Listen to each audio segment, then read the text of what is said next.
വാശിയും വൈരാഗ്യവുമായിട്ട് ജീവിക്കുന്ന വ്യക്തികളുണ്ട്. എല്ലാത്തിനും കടുംപിടുത്തമാണ്, വാശിയാണ്.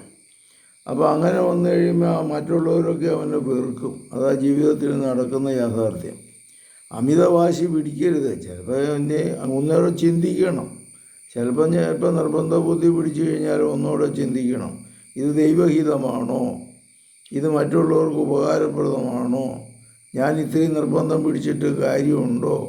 മറ്റുള്ളവർ പറയണതും കുറച്ചൊന്ന് കേൾക്കണ്ടേ? ഇങ്ങനെയൊക്കെയുള്ള ചിന്തത്തിലേക്ക് വന്നാൽ നമുക്ക് മാറാം. വൈരാഗ്യം ഇതുപോലെ തന്നെയാണ്. അതിലിങ്ങനെ കണ്ടവിടത്തൊക്കെ എല്ലാത്തിനും വൈരാഗ്യം വെച്ചുകൊണ്ടിരുന്നിട്ട് എന്നാ കാര്യം? ചിലതൊക്കെ വിട്ട് കളയും. ചിലരൊക്കെ നമ്മളെ പറ്റിക്കും, ചിലരൊക്കെ നമ്മളെ വേദനിപ്പിക്കും, ചിലരൊക്കെ നമ്മളെ പറ്റിച്ചെടുക്കും.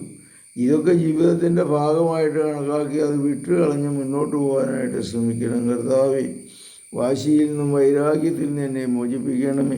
വാശിയുടെ പിശാചിൽ നിന്ന് കർത്താവ് നിങ്ങളെ മോചിപ്പിക്കട്ടെ, നിങ്ങളെ സുഖപ്പെടുത്തട്ടെ, ശക്തിപ്പെടുത്തട്ടെ.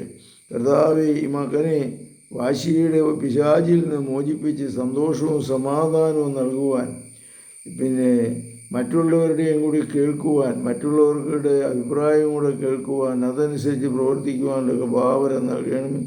പരിശുദ്ധ പരമദിവ്യകാരുണ്യത്തിന് നേരവും ആരാധനയും സ്തുതിയും പുകഴ്ചയും ഉണ്ടായിരിക്കട്ടെ.